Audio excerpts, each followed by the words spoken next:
একটা filling station থেকে কত কয়দিন 9 তারিখে গত 9 তারিখে 1,20,50,000 টাকা ডাকাতি হয়। সেই ডাকাতির ঘটনায় ডাকাতির পরপরেই আমরা ডিবি টিম এবং ঢাকা মহানগর পুলিশের উত্তরার যে ক্রাইম ডিভিশনের টিম আছে আমরা যৌথভাবে এই অপারেশনে নামি। এই অপারেশনে নামার পরে এই সংক্রান্তে আমরা 5 জন আসামি গ্রেপ্তার করি, 4টে অস্ত্র উদ্ধার করা হয়, যে চাপাতি দিয়ে কোবাইছে সেই চাপাতি উদ্ধার করা হয়েছে, 12 লক্ষ টাকা উদ্ধার করা হয়েছে এবং র্যাবের আরো কিছু সামগ্রী উদ্ধার করা হয়েছে, যেটা তারা ব্যবহার করে তারা এই অপরাধ কর্মকাণ্ড সংঘটিত করে। আপনারা অবগত আছেন যে গত 9 আগস্ট 2026 অনুমান সকাল 10:30 ঘটিকায় উত্তরা পূর্ব থানাধীন ডিএল ফিলিং স্টেশনের ম্যানেজার আব্দুল করিম, সহকারী ম্যানেজার আলামিন, সিএনজি অপারেটর সেলিম ও কাভার্ড ভ্যান চালক খোরশেদ ফিলিং স্টেশনের বিক্রয়লব্ধ 1,21,50,000 টাকা ব্যাংকে জমা দেওয়ার উদ্দেশ্যে নিয়ে যাচ্ছিল। তারা বিমানবন্দর থানাধীন ঢাকা ময়মনসিংহ সড়কের ক্রাউন প্লাজার নিকট বিআরটিএ লেনের কাছে পৌঁছলে মোটরসাইকেলে আসা ডাকাত দল তাদের গতিরোধ করে এবং ডাকাতরা অস্ত্র প্রদর্শন এবং চাপাতি দিয়ে কুবায় তাদের লোকজনকে আহত করে টাকাগুলো ছিনায় নিয়ে যায়।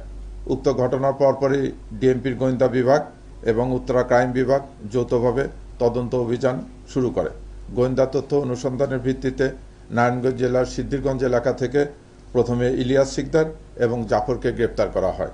তাদের দেওয়া তথ্যের ভিত্তিতে বন্দর থানার একটা ভাড়া বাসা থেকে 2টি 7.65 পিস্তল, 3টি ম্যাগাজিন, 6 রাউন্ড গুলি, 4 জোড়া হাতকড়া, র্যাব লেখা 3টি ভেস্ট ও 2টি কালো ক্যাপ, 2টি নাম্বার প্লেট ও র্যাবের মনোগ্রামযুক্ত 4টি ভুয়া পরিচয়পত্র ও 3টি ওয়াকি টকি সেট উদ্ধার করা হয়। তাদেরকে নিবিড়ভাবে জিজ্ঞাসাবাদের পরে তাদের দেওয়া তথ্যের ভিত্তিতে মাতুয়েল এলাকা থেকে রবিউল ইসলামকে গ্রেপ্তার করা হয়। রবিউল ইসলামকে গ্রেপ্তার করার পর তাকে ঘটনার বিষয়ে জিজ্ঞাসা করলে সে ঘটনার সাথে সম্পৃক্ত থাকার কথা স্বীকার করে এবং তার তথ্যের ভিত্তিতে যাত্রাবাড়ির কাজলাপাড় এলাকা থেকে মিন্টু রাহিকে গ্রেপ্তার করা হয়। মিন্টু রাহির বাসায় তল্লাশি করে সেখান থেকেও আমরা 2টি 7.65 পিস্তল, 3টি ম্যাগাজিন, 15 রাউন্ড গুলি, 3 জোড়া হাতকড়া, র্যাব লেখা 4টি ভেস্ট, স্টিলের 2টি অফসেট পেপারের 4টি বিভিন্ন গাড়ির নাম্বার প্লেট, র্যাবের ভুয়া মনোগ্রামযুক্ত 4টি ভুয়া পরিচয়পত্র, ওয়াকিটকি সেট চার্জার ও একটি মোটরসাইকেল উদ্ধার করা হয়। এছাড়া রবিউল ইসলামের রুবেলার ভাড়া বাসা থেকে ডাকাতির টাকা 3 লাখ টাকা উদ্ধার করা হয়। পরবর্তীতে রবিউল ও মিন্টুর দেওয়া তথ্যের ভিত্তিতে শ্যামপুর থানাধীন পোস্তকলা এলাকায় অভিযান চালিয়ে সাগরবাড়িকে গ্রেপ্তার করা হয়। সাগরবাড়িকে গ্রেপ্তার করিলে তার ভাড়া বাসা থেকে এই লুণ্ঠিত আরও 9 লক্ষ টাকা উদ্ধার করা হয়।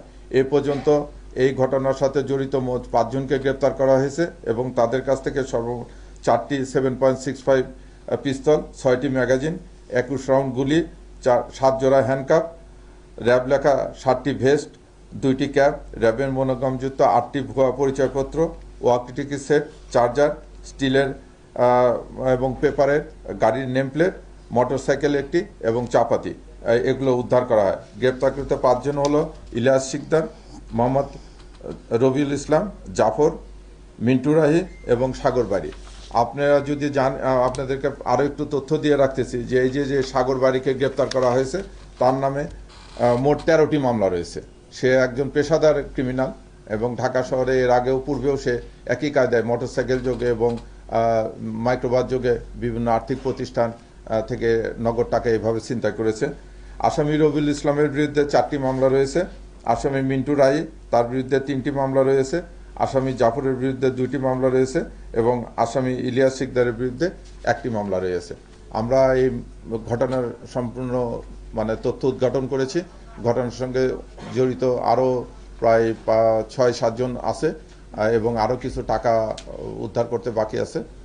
এই বাকি টাকা উদ্ধার এবং বাকি আসামিদের গ্রেপ্তারের জন্য ঢাকা মহানগর পুলিশের তৎপরতা অব্যাহত আছে। ধন্যবাদ।